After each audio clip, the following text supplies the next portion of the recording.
সাহিত্য সভাত শ্ৰী কলাগুৰু বিষ্ণুপ্ৰসাদ ৰাভাদেৱৰ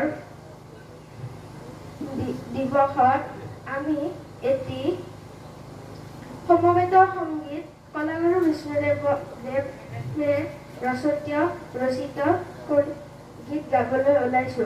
কিবা ভুল ভ্ৰান্তি হলে ক্ষমা কৰি দিব।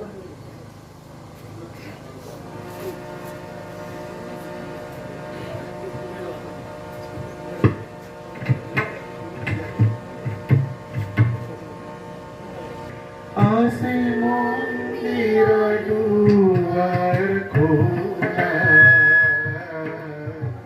মন্দিৰৰ দুৱাৰ খোলা, আজি মন্দিৰৰ দুৱাৰ খোলা, মন্দিৰৰ দুৱাৰ খোলা, বহে